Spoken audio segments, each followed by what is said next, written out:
Jedna djevojka i 5 mladića nedavno su 2 dana zaredom napunili zagrebačku koncertnu dvoranu Lisinski. Neki od prisutnih možda nisu znali sve tekstove, neki su ih vidjeli prvi put, ali ono što su svi prepoznali je emocija koju je sarajevski bend Divan Hana prenio kroz Sevdalinku, bosansko-hercegovačku tradicionalnu pjesmu. Haj mene majka jednu ima pa ima. Prije 9 godina grupa studenata Sarajevske muzičke akademije je u eksperimentalnom projektu obrađivala tradicionalnu muziku Bosne i Hercegovine i Balkana. Nakon završenog projekta, njih nekoliko odlučilo je osnovati bend, što je, kako kažu, bio prirodan proces, jer su se svi školovali za muziku, a Sevdah im nije bio nepoznat.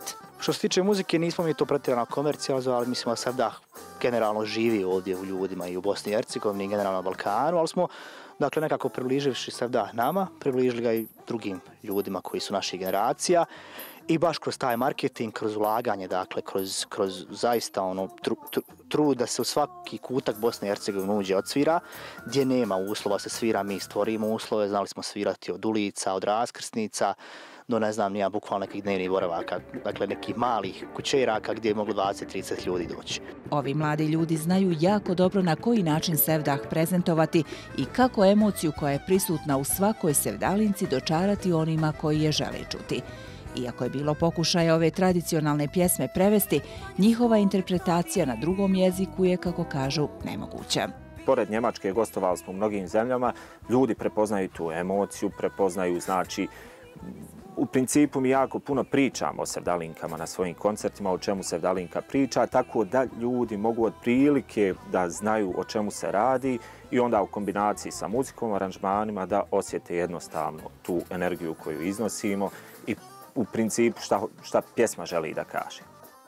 Među 5 momaka jedna je djevojka. Naida je 3. pjevačica u bendu. Iako je diplomirana ekonomistica, nije, kaže, imala dilemu koji poziv će prihvatiti. Mislim da me Sevdah kao takav uči intelektualnim i duhovnim vrijednostima i s te strane na neki način se poistovjetim sa svim tim pjesmama, jer znam da su negdje nastajale, da su pisane u narodu, da su putovale vremenom i zaista nije teško naučiti kada se jednim dijelom osjetite kao akter ili junak tih svih sjajnih pjesama. Mi živimo od ovoga, prije 5 godina je svako imao svoj neki posao, neko je studirao, neko nije.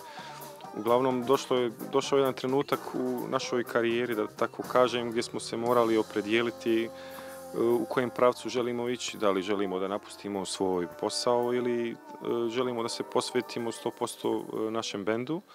To smo na kraju krajeva i uradili i mi živimo od toga, da. Koliko sada dobro živimo, to je sad, individualna stvar, ali mislim da ne živimo loše.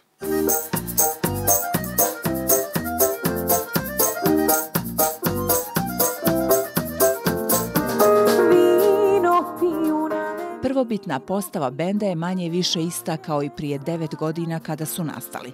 No sve i da dođe do nekih promjena, bez obzira ko bude pjevao ili svirao, ovi mladi ljudi kažu da je Divan Hana kao brend iznad svega.